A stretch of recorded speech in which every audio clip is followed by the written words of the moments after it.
If you've been scrolling through endless laptop specs, watching YouTubers argue about which machine can finally give you that smooth frame rate in Fortnite without turning your desk into a sauna, you're not alone. I've sat with a handful of these 15-inch machines, opened them up, ran a few games, and tried to juggle work spreadsheets between matches just to see which one actually delivers on the promises.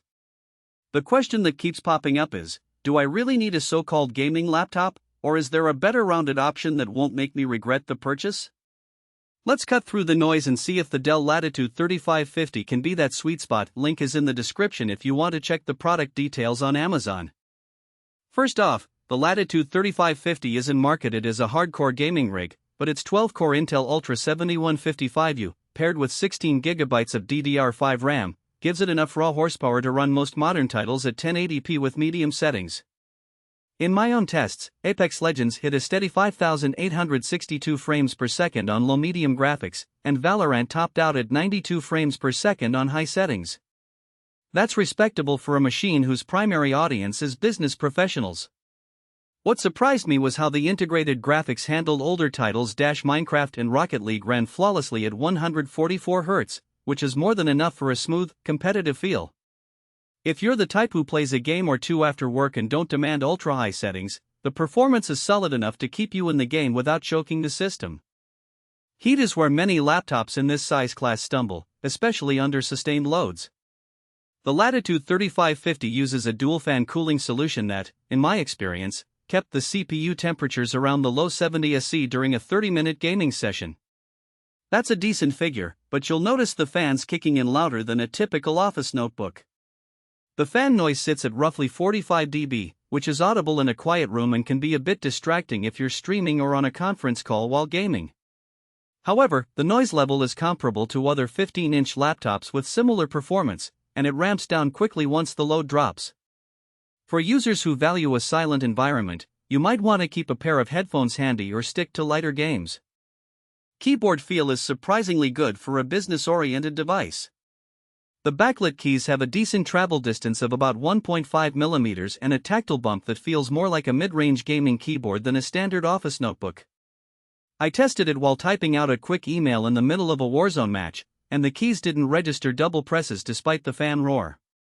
The inclusion of a fingerprint reader adds a nice security layer for anyone who needs quick, secure login, something you rarely see on dedicated gaming laptops. If you're the kind of gamer who also does a lot of typing, this keyboard will feel comfortable for both work and play. Battery life is always the elephant in the room for laptops that can game.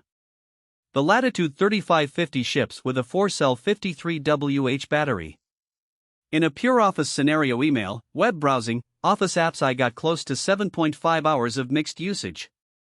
Turn on a game like League of Legends and the battery drops to around 2.5 hours before the system prompts you to plug in. That's not a deal breaker if you plan to stay near a power outlet, but it's definitely a limitation compared to ultra-portable ultrabooks that can stretch 10+ hours on idle. If you expect to game on the go, consider bringing the charger or a power bank. The 15.6-inch FHD anti-glare display is another highlight. The panel hits 19201080 with decent color accuracy out of the box, about 92% sRGB coverage, which is sufficient for both work presentations and gaming visuals. The brightness peaks at roughly 300 nits, making it usable in most indoor lighting conditions, though you'll still see a slight washout on direct sunlight. For gamers who care about fast response times, the panel isn't a 144 Hz model, but its 60 Hz refresh rate is standard for this price range. The anti-glare coating reduces reflections during late-night sessions, which is a practical win over glossy gaming displays that can be a pain in dimly lit rooms. Portability-wise, the Latitude 3550 weighs about 4.2 pounds, 1.9 kilograms, and measures just under 0.8 inches thick. That's a bit heavier than a pure gaming laptop that sacrifices battery for a slimmer chassis, but it's still manageable for daily commuting. The chassis feels solid, with a brushed aluminum finish on the lid and a plastic base that doesn't feel cheap. The extra weight is mostly due to the larger battery and the robust cooling system, both of which we already mentioned have trade-offs. Now, let's talk money. At its current Amazon price point, just under $1,200, the Latitude 3550 sits in a gray zone. You